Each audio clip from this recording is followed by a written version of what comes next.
Welcome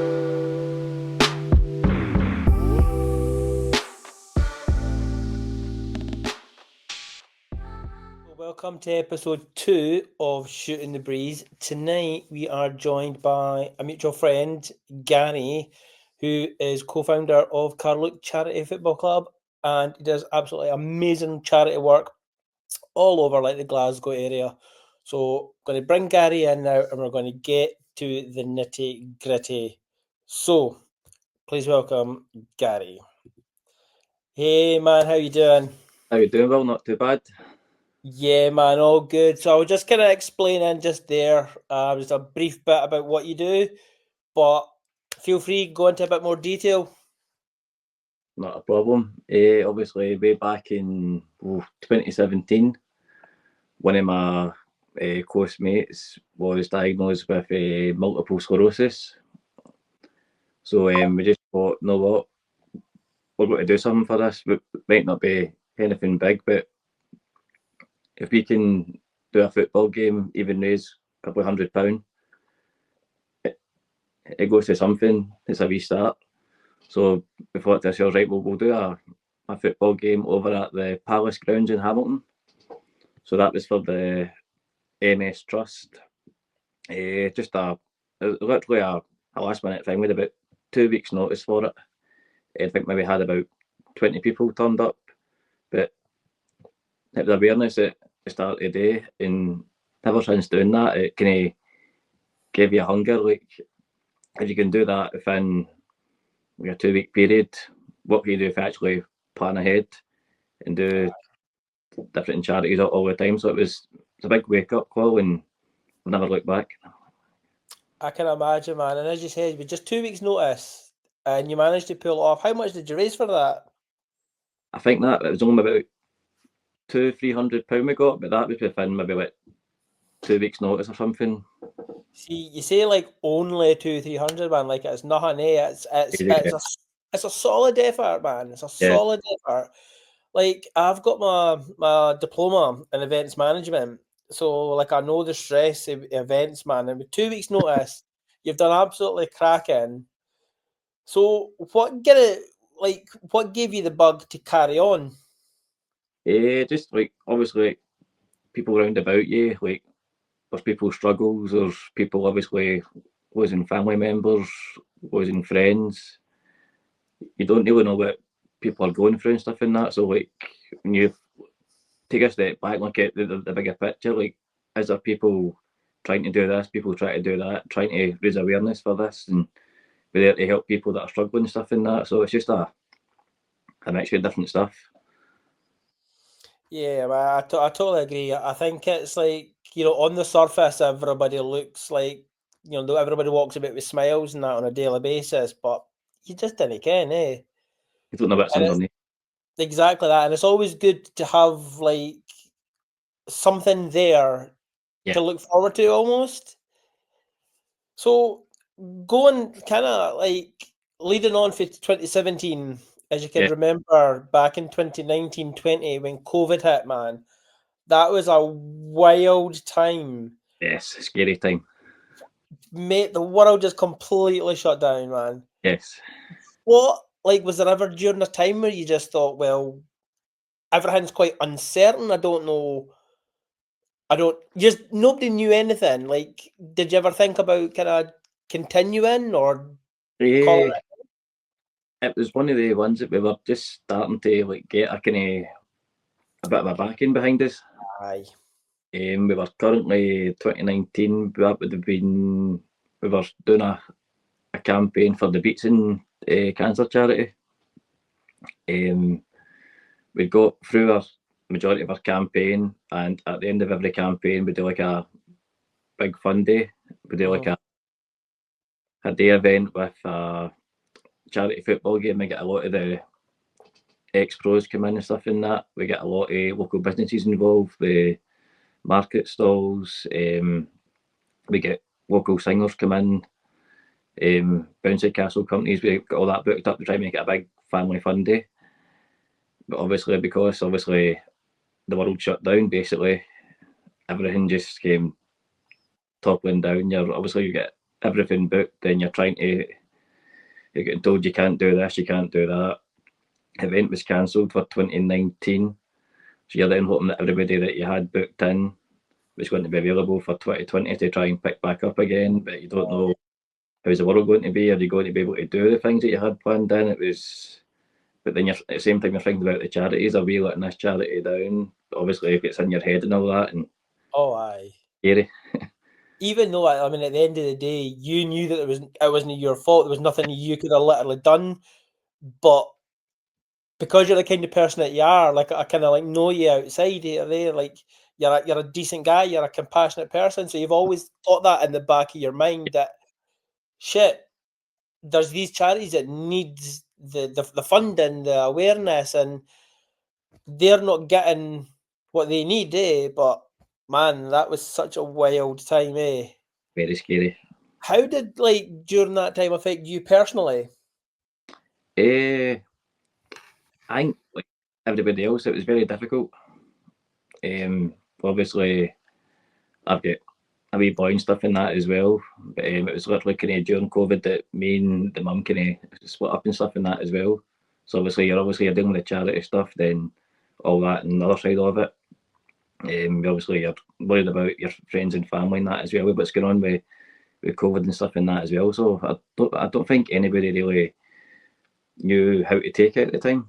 Like everything was all over the place. I don't think we really had time to actually sit and comprehend what was happening, did we?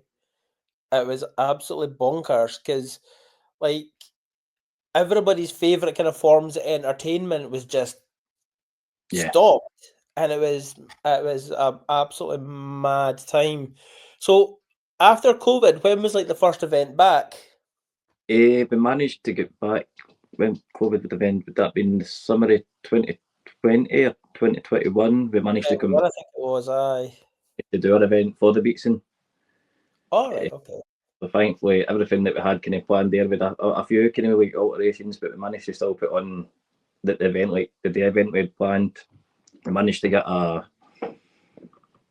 function night at night as well with like raffles, auctions, and all that as well. And thankfully, it was scary. Like we were obviously worrying because you've been through COVID. How are people going to react? Are they going to come out to support? Are they going to be that used to be in the house? Are they going to come out and stuff in that? But thankfully for us, like I think everybody was the same kind of process. They want out. They've been in the house that long. They want to come out. They want to see friends, see family, and that again. Get out and try and live their life again. So thankfully, with a cracking turnout and all that as well, we still managed to raise a good bit for the Beatson at the end of the day. Good. Yeah, I remember when all these restrictions kind of started getting lifted, and you're absolutely spot on, man. Everybody just wanted to like have a normal life. It was just stages, like stage by stage, but different areas were like different stages. You couldn't see such and such because you stay here. Aye. It was mad, man. Do you know what? That's like a whole different lifetime ago, isn't it? You hope that's it past now. And Oh, for sure. So to become an actual charity, like I know that there's like a lot of red tape involved. How did you find that? Was that like such a headache? it's a headache, but it's very worth it. Obviously, we're still going through the process of getting set up as a fully registered charity. We're hoping that actually within the next month, maybe 2 months, hopefully a push. Then that is established fully. But no, even for what we do, especially with like our local community and stuff and that, the amount of backing we get and support we get, people coming out to events, people obviously it comes to raffles and even like local shops, if we're doing like open days, will invite us along to obviously talk about what we do to people and that really don't know too much about us. We'll give them more in depth what we do, like the places we've been to visit, like charity wise and all that. So no, it's been really good. Good. And I think as well, like having like the back end, like your local people just helps immensely. Because I'm assuming like there's a lot of them that would just like be there for you like at the drop of a hat if you needed anything, Yeah, absolutely. So I think that does help. It's been a huge help for us. Because obviously oh man, for sure. Yeah, I mean, it's when you've got people that you could count on like two hands, that's going to be there for you. I think it does genuinely make a huge difference, and obviously not just to yourself, but to the charity that, and then the charities that you are helping as well, Absolutely. There's even there's like times in that you're obviously you're doing raffles. You think you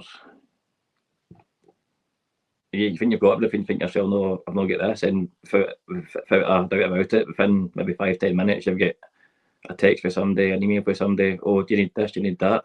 And you're like, Aye. oh, that's will help big time. Don't realise these wee things, and a simple message for somebody saying, have you got this? Have you got that? And it's completely finding somebody just helps you out like that straight away. It's Yeah, I think it's really good to see like a community coming together. yeah. So like when it comes to like the charity work, where do you see yourself within the next year? Within the next year, well, within the next year, that will be our 9th year going basically. So next year, we'll probably be doing. We want to keep our campaigns as local as we can next year. Try and look into who's out there that really needs like backing and support, and try push it that way. Whether it be like local schools, like hospitals or food banks, whatever's out there. If there's anything that's kind of local that we can hit this year, and then hopefully the year after that, our 10th anniversary, we can maybe do something like a big gala ball and get everybody that's helped us over the years, invite them back along and get a big catch up in that as well, and support whoever's about that time. Man, that'd be good. Like, especially like your 10 years, man. That's a lot of time to dedicate, man. That's like absolutely fair play to you for that. So, when it comes to how do you decide on what charities are going to help, or like per event, or do you just have like a list that you work through, or? At the end of the campaigns, usually, after we've added up all the totals, and that will maybe take like would maybe say about a week to 10 days kind of break, maybe a week at the end of the campaign. Then myself and David will get together. We'll put a post up on our charity Facebook page saying obviously thanks for support for the previous campaign. If anybody's got a charity that they're close to or that they want us to be considered to help out, they can tag it in the Facebook page. Literally, we'll take note of them all. And it's just a case of finger down the list, every land on, obviously go with that charity. I love it. So professional, but like at the end of the day, like I know that you'll get to them all eventually at some point, That's the plan. Aye. So like the next one that you've got coming up, I see you've kind of like you've taken to like the pro wrestling side of things. Where was what was the plans in that? But obviously this campaign we're currently doing now. Usually we started off with just done one charity per campaign. Then the last campaign there we went to 2 charities. So David likes a bit of a challenge. So he thought, you know what, we'll go for 3 charities this year. And it's a good idea because you don't realise how many charities are actually out there that need the help and all that as well. So you're getting to go out and see these different charities, and we've managed to keep it local as well. The 3 charities we've got, obviously, with us being in Carluke, one of our charities is from Carluke. One of the other ones is from Lanark, which is literally just a 5-minute drive up the road as well. And another one is from Livingston area. So it's been quite good. We're still keeping it kind of local in that as well, but it's good to get a variety of different charities to raise for. So it's all going to like different meanings and all that as well. Yeah, But it's good that everything's kind of central, eh? yeah. Is that like is that on purpose? I think at the moment we're trying to, but as you say, like we're talking about COVID there. Obviously the after effects of COVID and all that as well. You want to try and it's good to like raise for charities that are further out, But I think to start off, we need to think about your local home-based kind of area and all that as well. So it's been good. Obviously, we're raising for the free charities now. You're then having to add on more fundraising events over the years, so that you can obviously try and balance it out and stuff in that as well. So that's how we try to have. We don't like to do the same kind of events over and over. We like to try and mix it up every year and try and target. Don't want to target the same kind of audience for every event. You want to try and get more people coming out to enjoy themselves and support themselves. So you different events, whether it be tribute nights, karaoke nights, country nights. What else have we done? Like GBX nights and all that as well. That's how obviously we're thinking about. Majority of our events are usually based at adults to come out at night time. But then obviously we thought with this campaign, you know yourself, big wrestling fan and all that as well.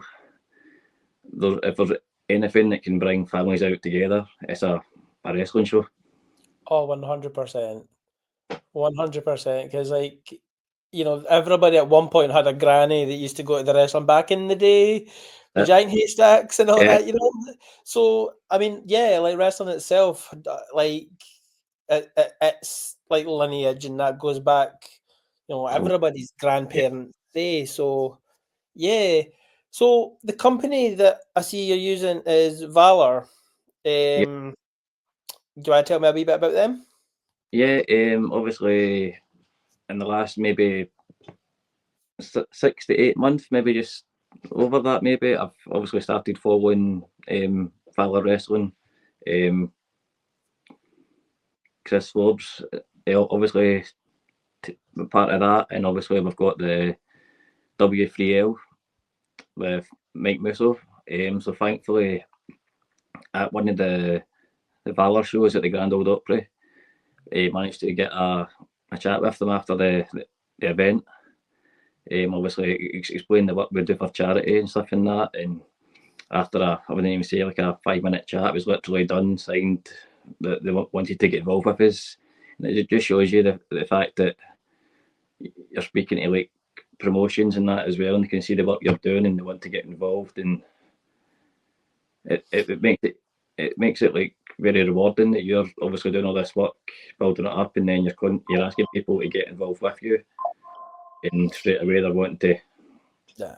As well, I think, you know, between Chrissy and Mike, you know, they're both like businessmen. They know a good thing when they see one. So, you know, I think it'd be a no-brainer for them to get involved. Was Valor your first choice, or is it just because of where they're based? To be honest with you, it was literally, I was at a show. W3L came through to Carluke last year there for a show. And it was literally not long before that I'd kind of thought about it. So obviously, with them coming through here, I thought, well, obviously, I'll talk to them, obviously, and see how it goes. So obviously, spoke to Chris and spoke to Mike. We got it all sorted there. But I think out of everything, you couldn't meet two guys that are more humble, supportive, even when you talk about to both of them about charity, how eager they are to get involved in all that as well. Aye.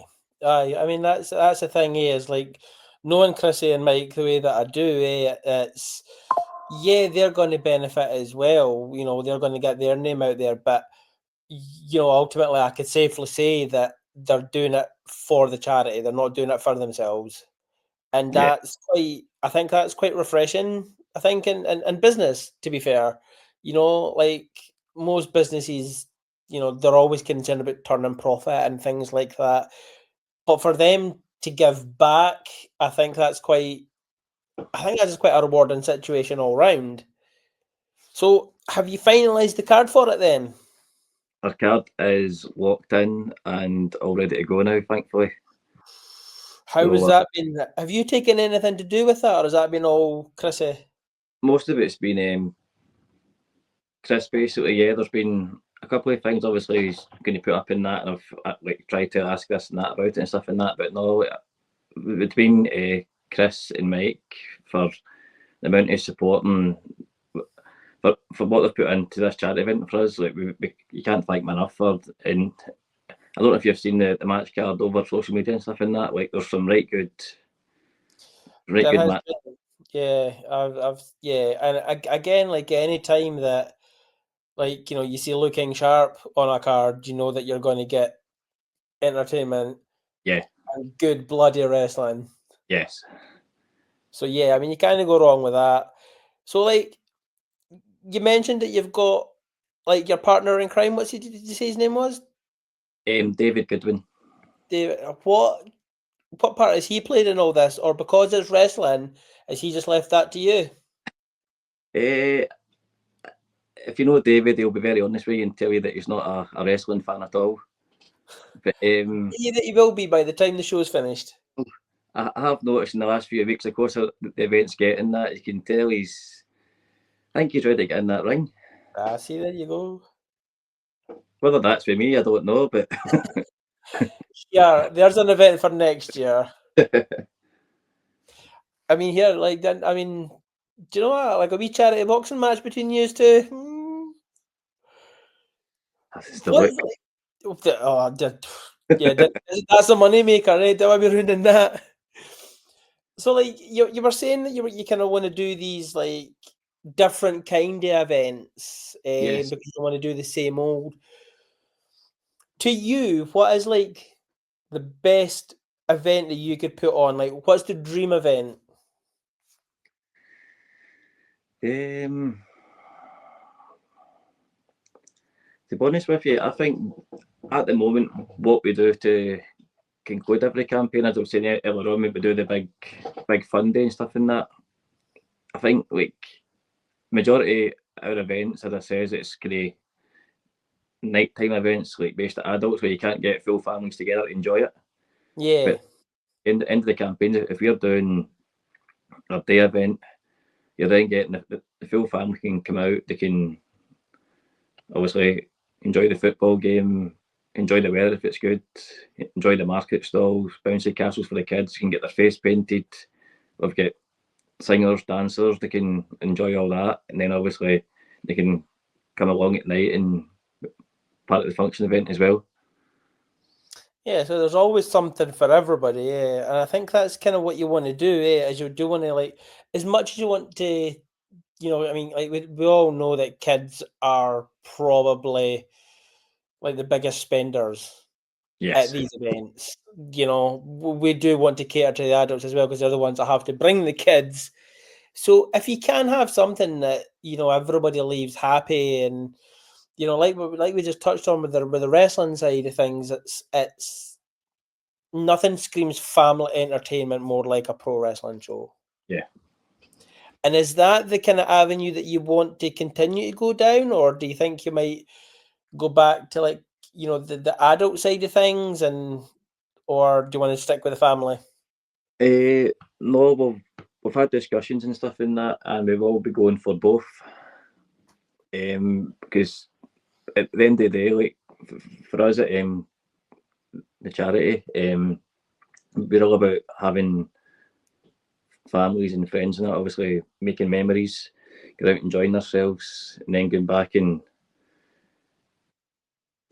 if there's people out there that obviously had like a bad week or that at work, if we can give them one night to go out at the end of the week to enjoy themselves, whether it just be a couple of hours to go out for a singer, or they come out for a wrestling event, or if we've got a country night and they like country music, to come out and enjoy that after a tough week, to then see them leave at the end of that night with a smile on their face and the positive feedback you get, it makes it for you. So you don't know, as you said earlier on, you don't know what people are going through. That's why one of our charities this year, obviously we've chosen a mental health awareness one, because you don't really know what people are feeling inside, and if you do that event for them, it can change so much for them. That's the thing, yeah, and I love that side of things. Obviously, as you'll know yourself, like, I train with Power Pro under Andy Roberts, and he's, like, such a mental health advocate. Given obviously he's lost two of his friends to that, I think it's such a huge thing. Yeah. Do you have an event in mind for that, or? is it all up in the air at the minute? At the moment, it's all kind of up in the air. Obviously, it probably won't be during this campaign, but hopefully into our next one, whenever we get that kick-started. This one will obviously end at the end of June. We're Big Fun Day, the 28th of June. So we're hoping to have the next campaign started by the end of August. So it'll literally be a quick turnover into the next campaign as well. So Do you ever feel that you're just heads on a swivel? yes, basically yes. But it's all worth it for good causes, you know what I mean? Like obviously some of the charities you raise for, they'll send you emails and that, and obviously what was it, like last year's campaign, one of our charities was St Andrew's Hospice over in Airdrie. All right, yeah. And we get invited over to the actual hospice, and I think it makes it easier that way as well, because you literally see where your money's going. Yeah. Aye. Like, if you're raising this money, it's nice to know exactly where it's going, what part of the hospice it's going to, who it's going to help. So it was quite good that way. And obviously you're hearing stories and you're meeting people that are telling you their own stories, and it makes you understand why you really do this. Yeah. I think the personal stories kind of resonates with you, doesn't it? Definitely. Aye. Pushes you the extra few yards, it pushes you to the extra edge to do more and keep going. And yeah. Obviously, I know you probably can't go into much detail, but is there anybody that you've met that they've told you a story and it's like stuck with you? there's been a couple of them. Obviously, when we done the St Andrew's Hospice last year there, we went over to it, and obviously I didn't realise till I went in there that obviously they've got in the ward, and they've got the big kind of like church chapel inside it. One of them, there was a couple, the man who'd obviously been told that he maybe had, was it a week, 2 weeks left, and within I think it's about 10 days, so between being told that and 10 days, they managed to arrange a wedding reception for them in the actual hospice, and that was what he wanted before he goes, to make sure that he had that day with his partner and they could share it together for obviously he passed away and stuff. And that's so it's wee things like that when you hear these stories, like there's not like hospices would go that extra mile and stuff in that to actually have the facilities and the premises to go and do that at such short notice, and that as well, it just shows like how much they are ready to entertain what they need to do and go that extra mile for anybody that needs it. Aye, man, I can't even begin to imagine what must go through somebody's head to be told that. You can't even think about it. Like you could think you might know, but then until you're literally in that position, that's yeah. Because I mean, like we all joke about it, you know. Oh, if I had this amount of time to live, I'd go and do this, I'd go and do that. And would you really? Do you know what I mean? How man? I think it's quite brave of the families as well. definitely. Because you know it doesn't just affect that one person news like that. Yeah. You know, you've got the family, and then you've got now his wife and things like that, and it makes you sit and you think about your own kind of mortality almost, Yeah. and just like you know, I mean, I wouldn't say that I've got the best of life, but I wouldn't say I've got the worst either. I'm thankful. I'm thankful. Yeah, very. And I think that's what everybody needs a bit more of, just to be thankful for what they've got. Yeah. That's mad, man. Like, my daughter, she's disabled. She's disabled, but she's wonky. She's got arthritis, Right. and she struggles with like her joints and her movement and stuff like that. So, like, she's part of a charity called SNAC, stands for Scottish Network for Arthritis in Children. Right. And like you were saying, it's when you go and visit these places and you see the work that the staff do, the work that the charity does, and like the money that's raised and everything, it genuinely gives you that feeling of there is actually some really nice people left in the world. it's how dedicated the staff are and that as well when you meet them and stuff. And that obviously it must be like draining, tiring days, but they always go that extra mile to do what they need to do. Aye, it was. I always remember like the midwife when my daughter was born. So there was complications, and like she almost never made it. But the day that she was born, the midwife was like, and I remember this like it was yesterday. It was 12 years ago. Jesus, but she was like, "Oh, I was just doing my job." And see things like that, it annoys me Irritates because you. these people are fucking heroes. Yes. Do you know what I mean? And I don't think people that, even to be fair, man, I'll even class you in that. Like the charity work that you do, I don't think that there's people that get the recognition that they deserve. I think as a society, we give the recognition to the wrong people. Mm. Like, everybody puts like pop stars and movie people on these pedestals. But you can easily just look out your front door and there's people doing like God's work here. Do you know what I mean? Every Like, community, people that obviously don't get the publicity that other people get and all that as well. But it's all about just doing what you can do, and the people that do you will obviously support you and have your back. aye. And I think as well as because you're quite like encompassed in like Carluke in that area, like Mm. we said earlier, is you've got the support of almost everybody. Like my geography is absolutely guff, by the way. Is Carluke a big place? It's not like a big kind of like town, but I wouldn't say it was huge. No, it's not small. It's not huge. It's weird to explain.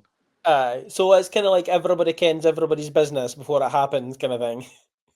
Aye, you could Aye. say.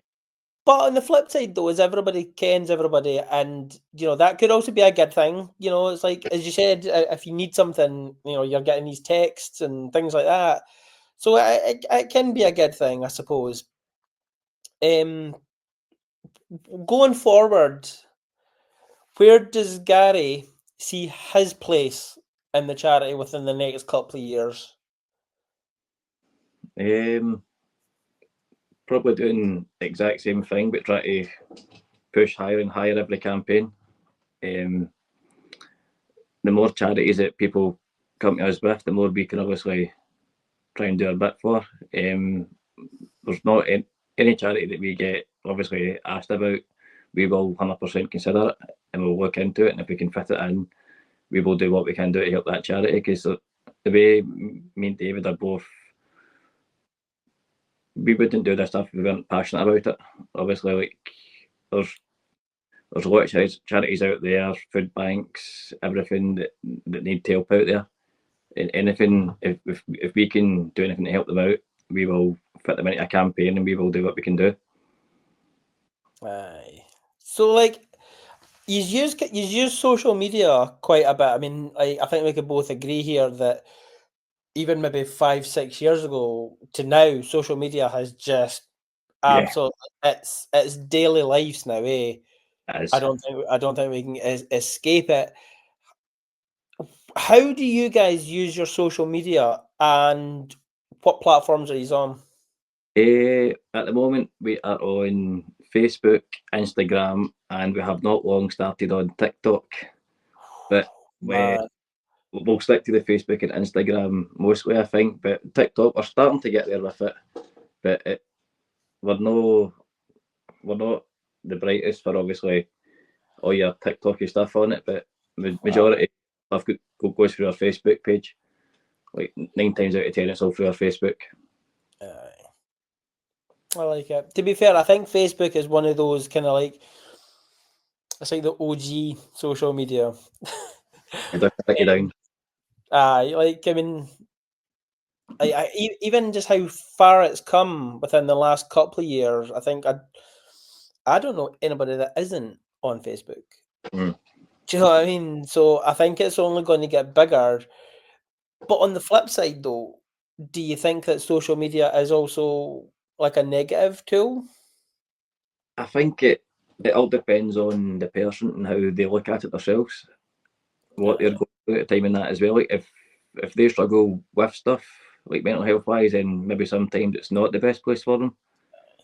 But then sometimes it can be because there is people out there that are willing to help you, and you can get them through social media. So it's a kind of catch-22. Like, it depends how you are as a person, how you take things and that. But I can see why people say it's a negative.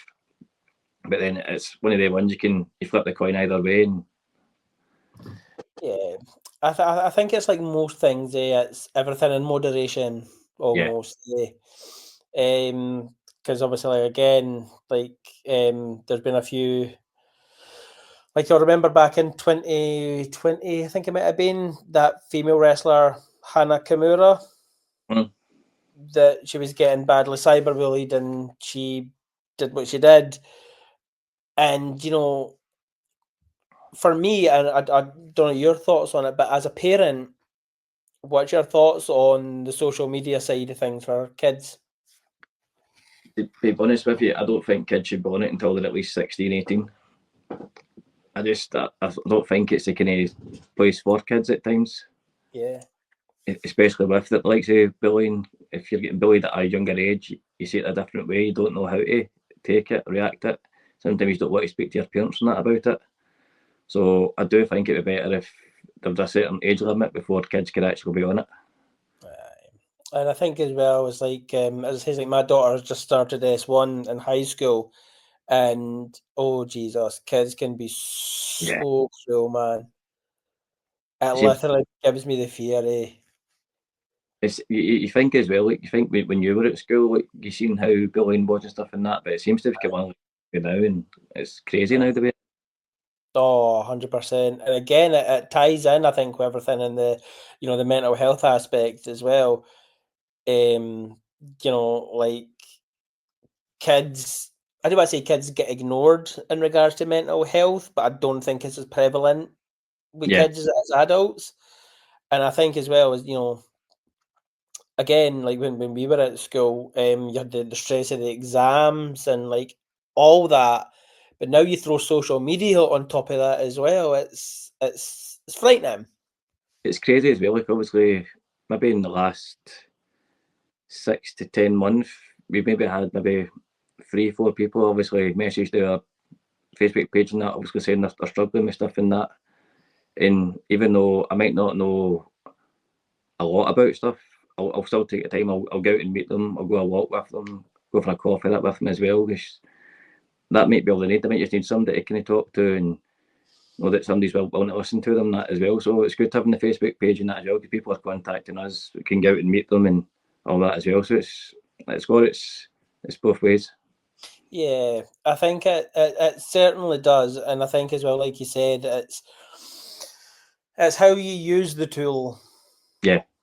that I think it's as well as like given the job that I do, I'm like a security officer and stuff like that, and I have pretty thick skin.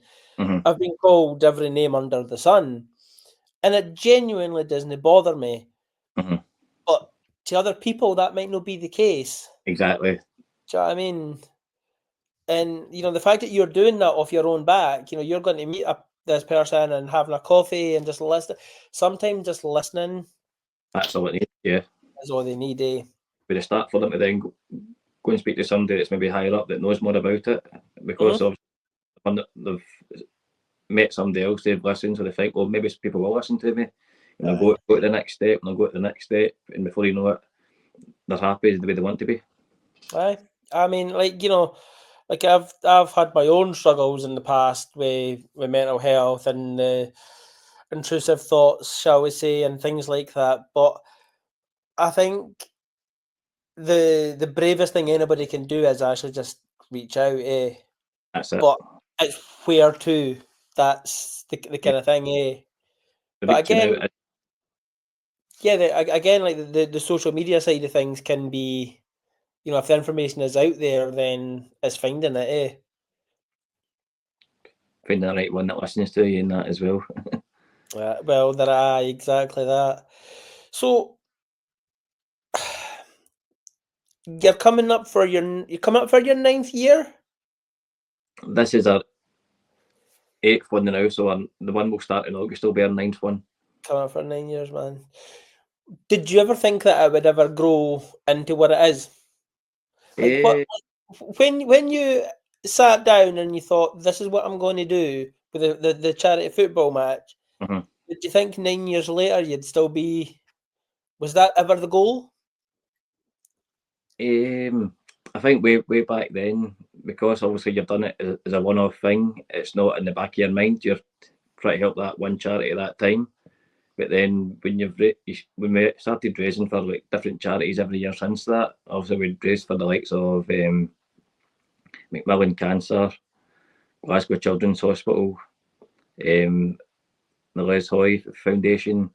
It's obviously up until COVID, you think to yourself, we'll do this one, see how it goes. Do this one, see how it goes. But since COVID, the amount of support we've had, the feedback we've had, I literally don't see where this kind of stops. So now, obviously, I'm enjoying it that much. Dave enjoys it that much. To see the difference, it might just be a small difference, but the difference you're making towards different charities, I don't see any reason why we don't keep going for another 7, 8, 9, 10 years after this. Love it. I love it. Is that like his vision as well? Yeah. To be honest with you, for doing this whole process, you couldn't find somebody that's as passionate about charity as but I am in that as well. So like he's as passionate as I am, and the way he sees it as well, like he'd love to keep this going as long as we can. But you think that the amount of charities that are out there, he's like me. He wants to try and tick off as many charities as we can, and even if we're just making a small difference, you're still contributing something towards charities that need something of you. So it's good to have David because we rub off each other and all that as well. Our ideas and stuff. So could be a 2-man team. Yeah, I mean, like a small difference is a difference nonetheless. Do you know what I mean? So, with it just been the 2 years, what's your strengths in this and compared to his strengths? So maybe better asking David that one. I think my biggest, I don't know about my strength, but I think I stress him out quite a lot with some of the stuff, like questions, and but no, it's I don't know. Like I think our biggest strengths are obviously our passions. Aye. Like if there's no passion, like a high passion, then there's no point in doing what we do because we're both out working full-time jobs as well on top of this. And then obviously you're doing this as another job. So if you've not got the passion to go out and do a full-time job and then come out and do this, then there's no point doing it. And thankfully the two of us have got that passion, the drive to go out and work full-time and then come in for work, go out and cut and down shops, talk to charities, organise events, try and get sponsors and stuff. So no, it's really good. So you just mentioned there, obviously, like you work a full-time job as well. Like, Yeah. what does an average day look like for you then? 4 o'clock alarm in the morning for work. Oh, mate, I do not envy that at all anymore. It's a long day obviously. Usually 4 o'clock rise and go out to work roughly to about maybe 2, 3 in the afternoon.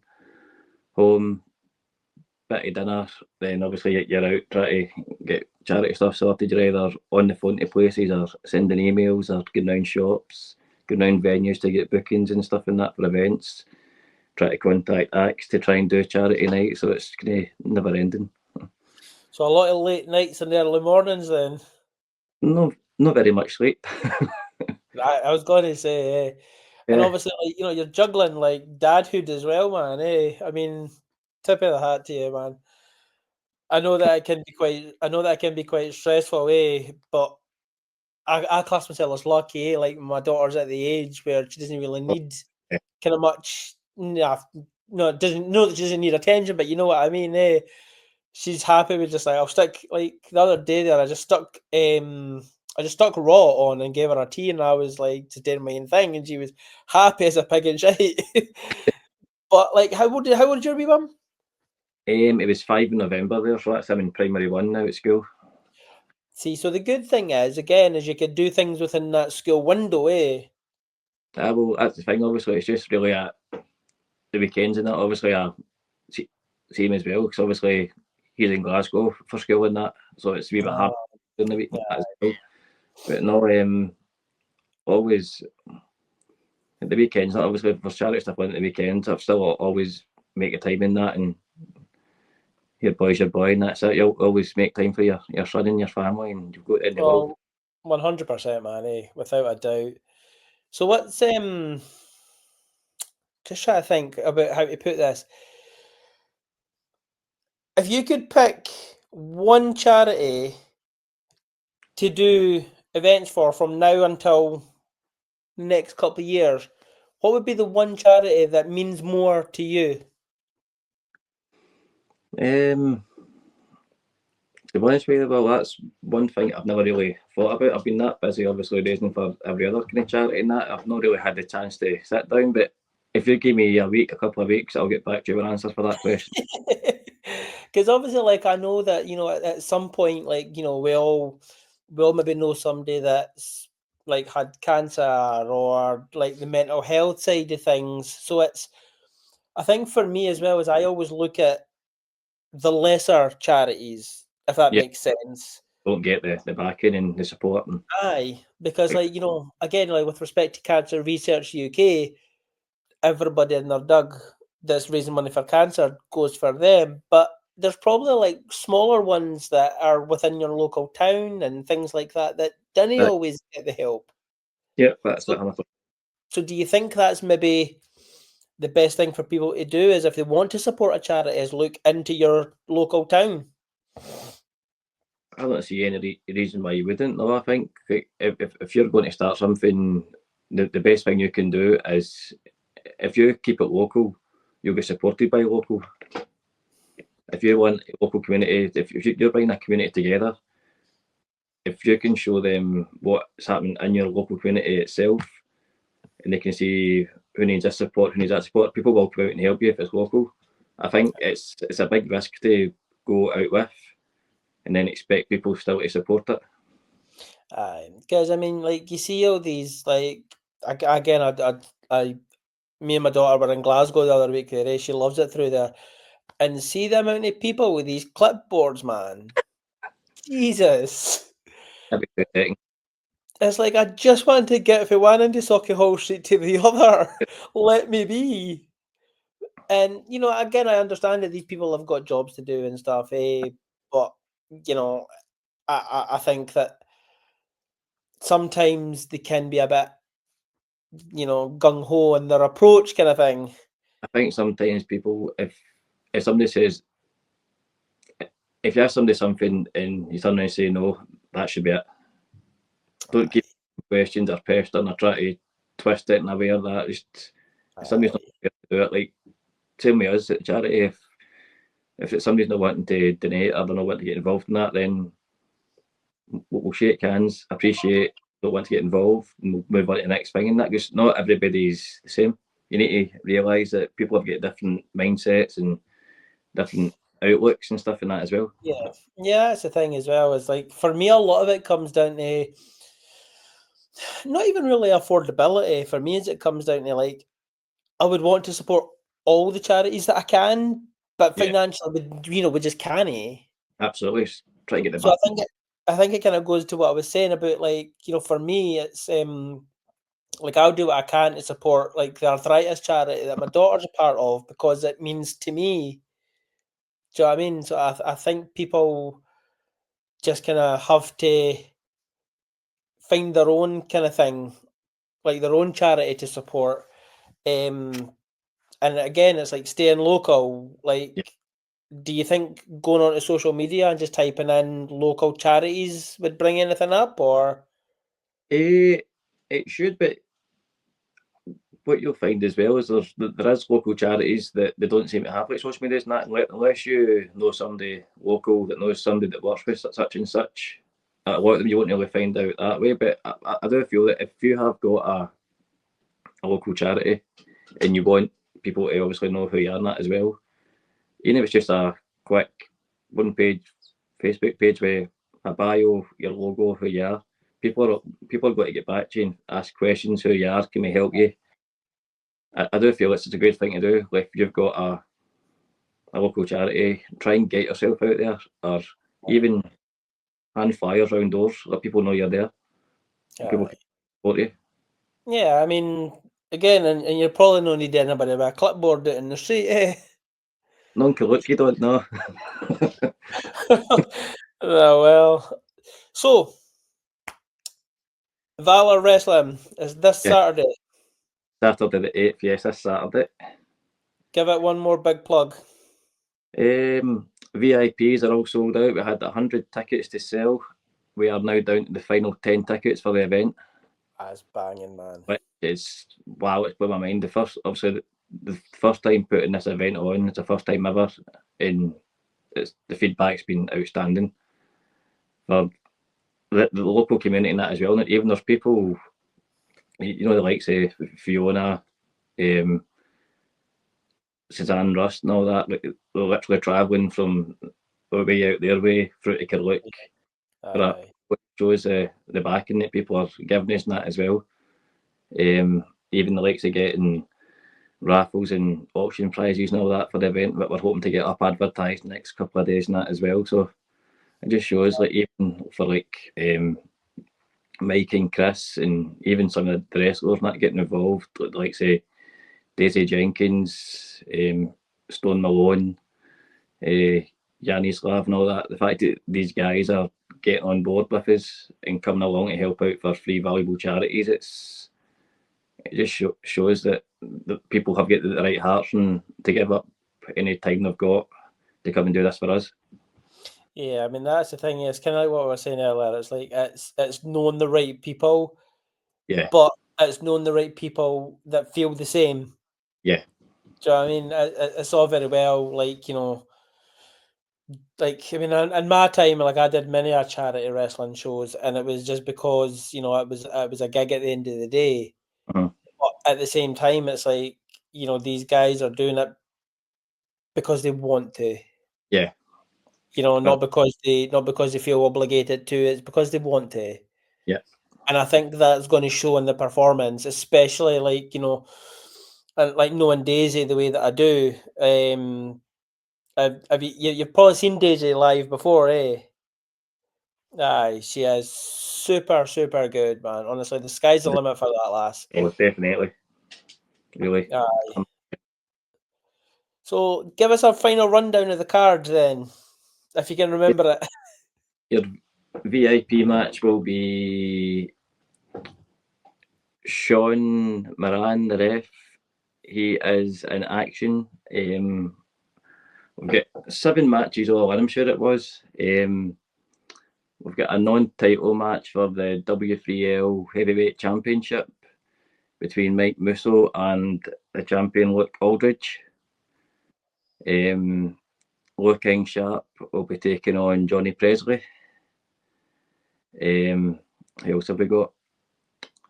Stone Malone will be taking on Ozzy Richards, and the rest of the card, honestly, like for us putting on a charity event, so some of the names on this card, for them to get involved and give up their free time, it's. I was just about to say that actually. You've proper pulled a blinder with this one because like Stone Malone and Daisy Jenkins and Luke and Sharp and Luke Aldridge and that, man, these are like Even legends. These are guys that have been around, eh? Yeah. So, like, do you think this will be the first of many wrestling shows that you do? I hope so. We're currently talking, obviously, for next year's roughly about 80%. We're hoping to have an announcement out for Saturday. So all goes well. Part 2 could be coming in 2026. I am loving it. I am loving it, man. To be fair, I want to thank you for taking your time out. Your horrifically busy schedule. Yes. Always find the time. What's on the plans for later on tonight then? I'll literally be sleeping the next 20 minutes. I'm back up again at 4 in the morning for another shift at work, and then that's absolutely gross. But it's all for the right reasons. You know what I mean? It's Do you know, I think as well, as long as you've got that in the back of your mind, it all kind of all works out. don't do the work. You're not prepared to do what it takes to get it done. You know what I mean? If you want to reach these goals and raise this money and stuff, then you do it. Exactly that, man. So wrapping up, just give your socials a quick plug if you want. Yep. We are on Facebook, Instagram, and TikTok, and it is Carluke Charity FC. Just give us a wee add, a like, or a follow on them, and we'll follow you back. And any questions you have about any charities you want us to raise for in the future, any questions you have, even if I said earlier on, if you're struggling mental health wise, you want a wee chat, just get in touch with us. Anything we can do, we'll help you out. I love it, man. I love it. And again, it's just that brief statement there just goes above and beyond what you are doing as a charity. It's not all that often that you would see or hear, like, essentially a business, offering that kind of support. Yeah. So I think that's a breath of fresh air as well. And like I said, we've all been through our own struggles. So, nobody's talking to nobody that hasn't, got the T-shirt and read the book. Do you know what I mean?